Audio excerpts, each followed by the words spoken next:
Selamat datang di channel ini, Sahabat Misteri. Kali ini kita akan membahas lebih jauh tentang hantu yang melegenda di Indonesia.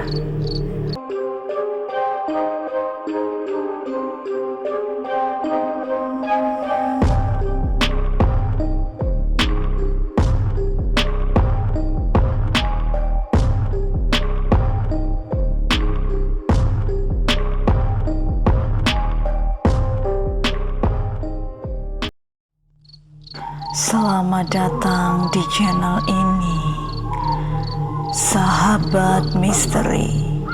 Kali ini kita akan membahas lebih jauh tentang hantu yang melegenda di Indonesia. Kali ini membahas tentang hantu jeruk purut.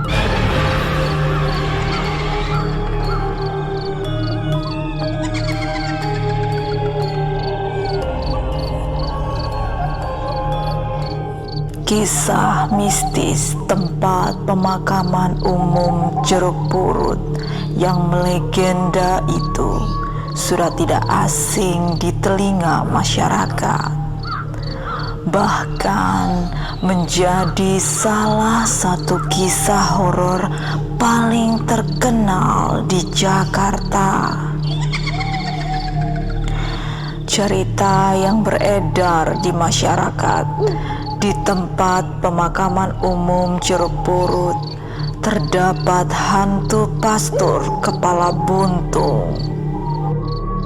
Sebelum kita lanjutkan, jangan lupa untuk like, komen, dan subscribe, karena kita akan mengupas misteri-misteri lebih dalam lagi.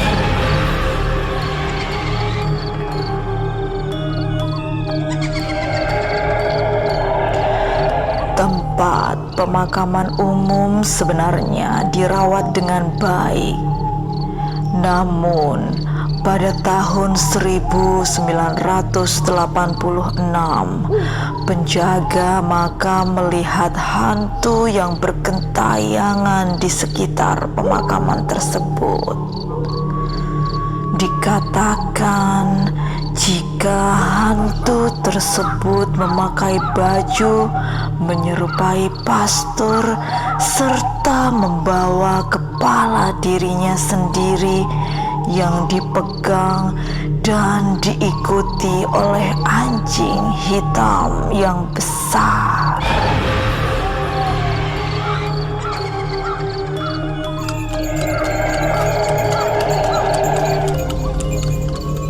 Sosok tersebut biasanya berjalan di tengah malam mengenakan jubah hitam dan ditemani seekor anjing, serta penampakannya akan diikuti oleh lolongan anjing sekitar. Penyebab gentayangannya masih simpang siur hingga saat ini. Ada yang menyebut hantu pastor kepala buntung merupakan korban salah bacok pada zaman Belanda. Pelaku mengira pastor adalah penjajah, padahal ia seorang warga negara Indonesia. Konon, hantu pastor ini sebenarnya sedang berusaha menemukan makam dirinya yang hilang menurut warga setempat.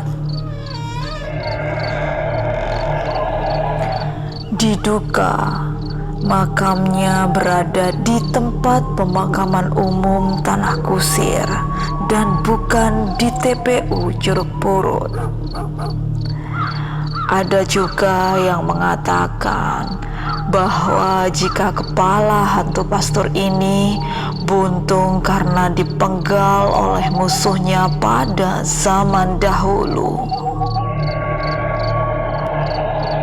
Karena dulunya hantu ini mempertaruhkan dirinya demi agamanya.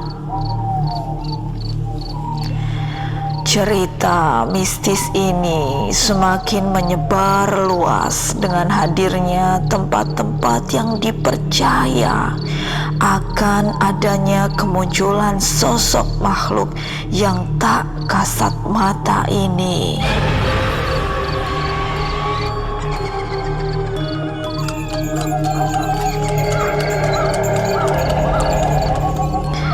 Selain itu, cerita lain juga mengatakan jika kita ingin melihat hantu jeruk purut ini muncul, maka datanglah ke tempat pemakaman ini tepat pada malam Jumat.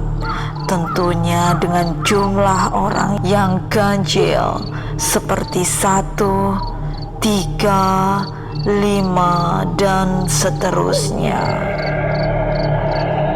Kalian juga harus melakukan ritual mengelilingi kuburan sebanyak 7 kali.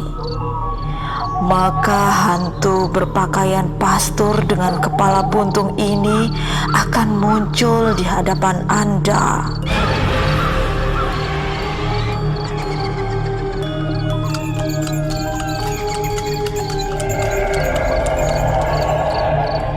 Ada juga sebuah kisah lain yang berkaitan dengan hantu jeruk purut.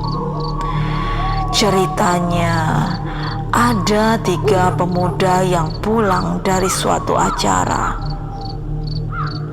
Saat mereka bertiga di jalan pulang, mereka harus melewati TPU jeruk purut. Tapi salah satu dari pemuda ini meremehkan keberadaan hantu jeruk purut. Ketika melewati jalan tersebut, mereka melihat hantu jeruk purut muncul tepat di depan mobil yang mereka bawa, dan mobilnya tiba-tiba berhenti.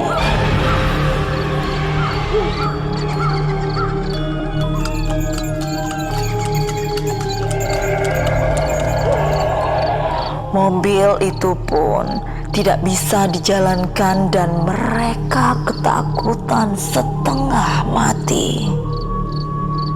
Setelah melihat itu, barulah mereka percaya tentang hantu jeruk purut yang diremehkannya tersebut.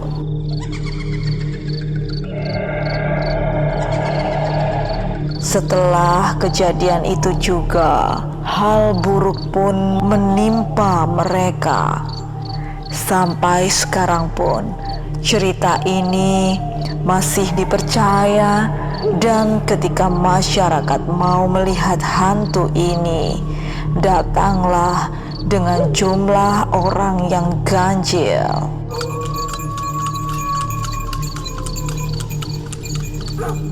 Pada tahun 2006, kisah mistis tersebut telah diadaptasi ke layar lebar menjadi film horor berjudul Hantu Jeruk Purut. Sehingga tak heran kini Taman Makam Jeruk Purut kerap menjadi wisata horor. Selain hantu pastor kepala buntung, ada juga kuntilanak yang menghuni pohon kembar di pemakaman tersebut, dan seekor ular mustika yang mendiami sebuah sumur.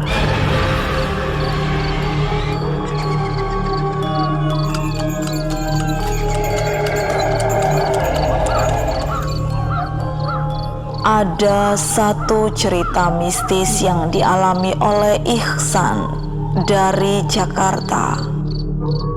yang kemudian ditulis kembali oleh Fajar Aryaningtyas. Sekitar awal tahun 90-an, cerita seram tentang hantu di perkuburan Jeruk Purut santer beredar di Jakarta. Konon ada hantu kepala buntung berkeliaran di pekuburan itu. Si hantu yang berpakaian seperti pastor berkeliling pemakaman sambil menenteng kepalanya sendiri. Ia mencari jalan pulang ke makamnya.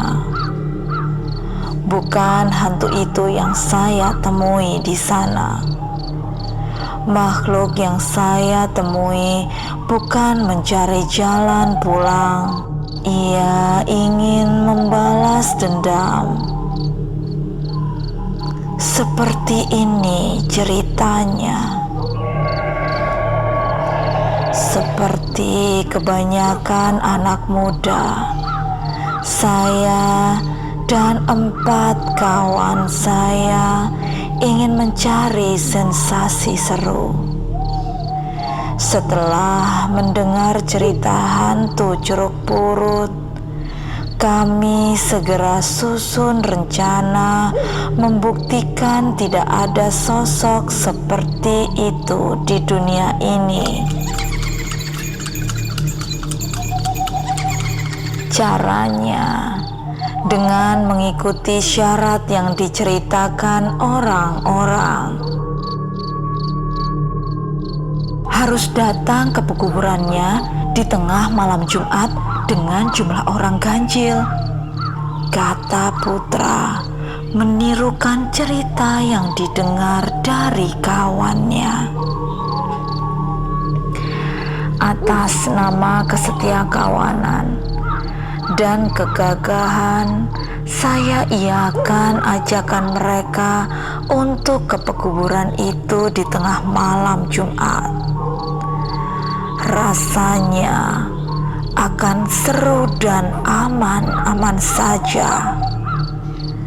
Ternyata perkiraan saya salah.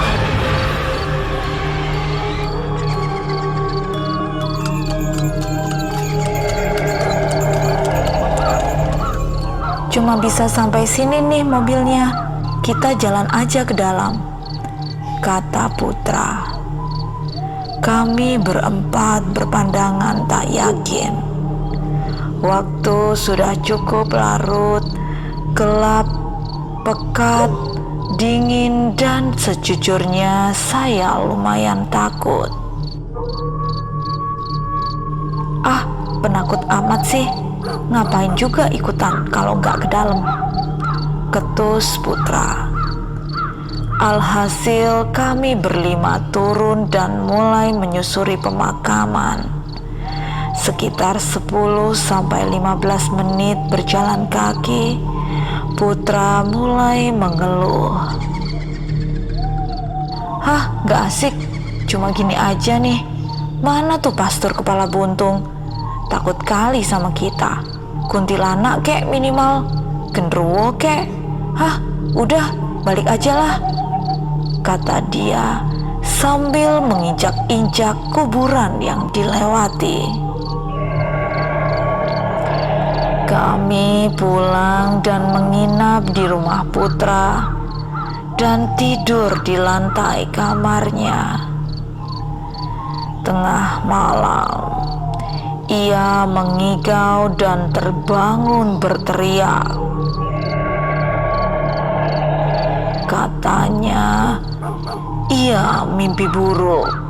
Di pagi harinya, suhu tubuh Putra sangat panas. Ia terpaksa tak masuk sekolah. Bahkan sampai hari Selasa, kami masih belum melihat Putra di sekolah.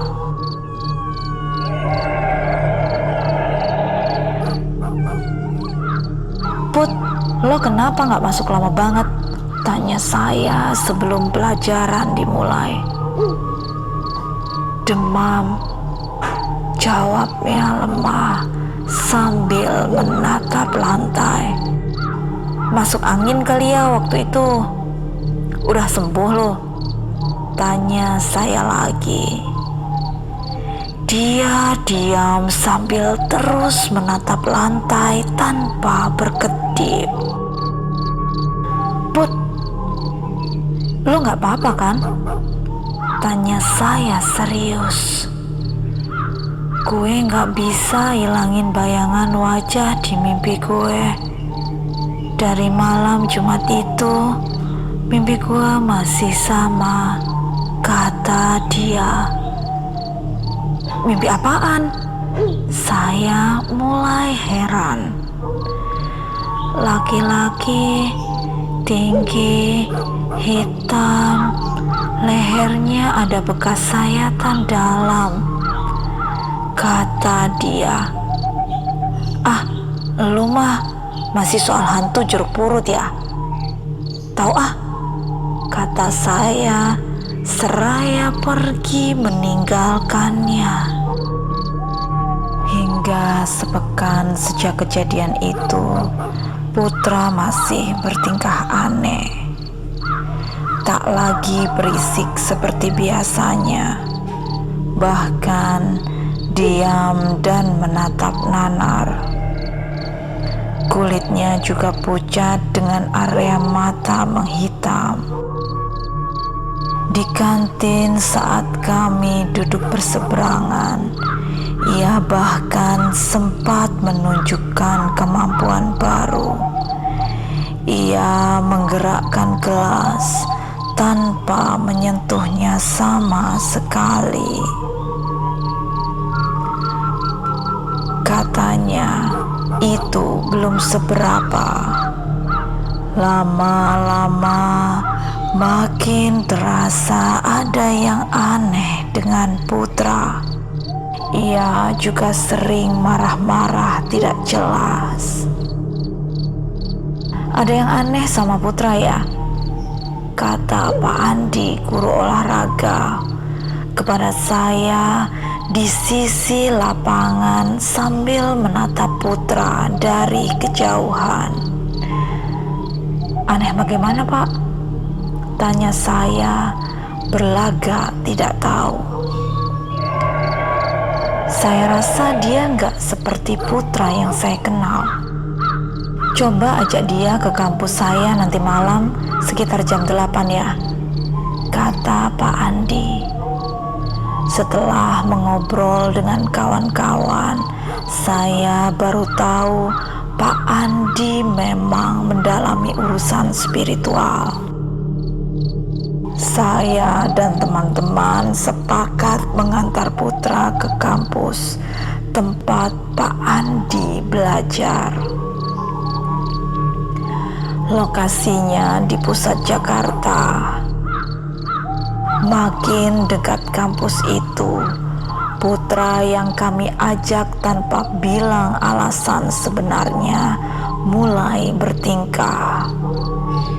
Ia mulai menggedor-gedor pintu mobil, katanya ingin keluar.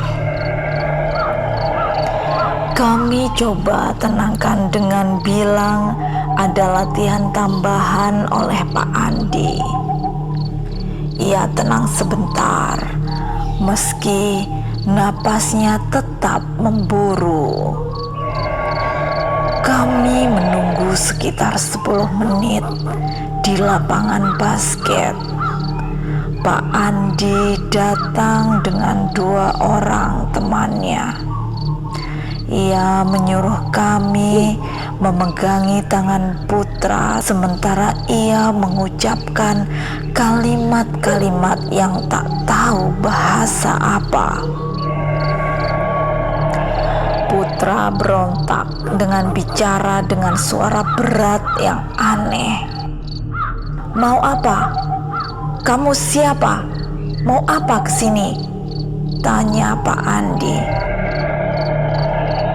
Saya nggak terima.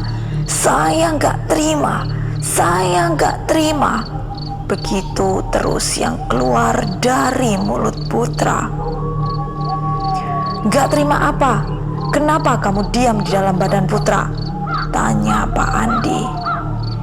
Dia nggak sopan, dia nggak sopan, ucap Putra sambil berontak sampai kami kewalahan memegangi tangannya. Kamu mau keluar sendiri atau mau kami paksa keluar? Tanya Pak Andi lagi. Putra menggenggam sambil terus memberontak dan bergumam aneh. Tak lama, Pak Andi menyuruh dua temannya memukul Putra.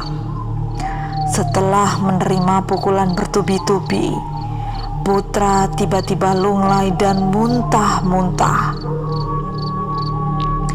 Pak Andi meminta kami berdoa sambil mengelilingi Putra. Tiba-tiba Putra berdiri mendatangi Pak Andi dan berbisik, lalu jatuh dan pingsan.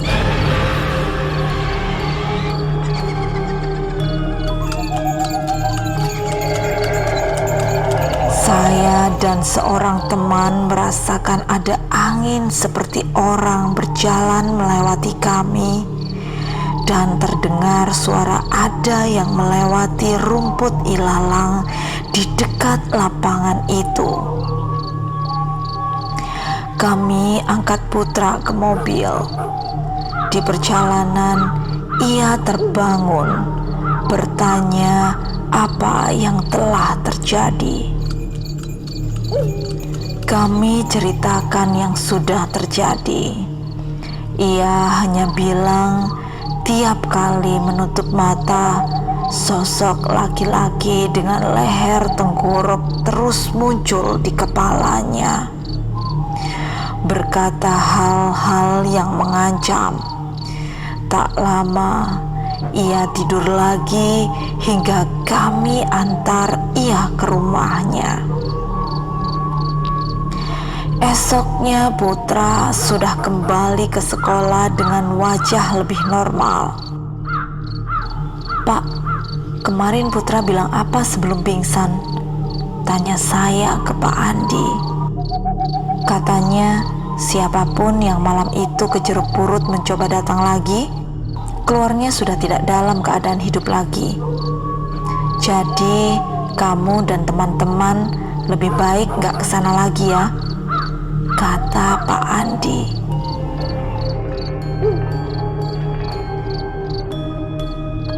Sahabat misteri, itulah tadi berbagai cerita mistis hantu Jeruk Purut. Jangan lupa untuk like, komen, dan subscribe, karena kita akan mengupas misteri-misteri lebih dalam lagi.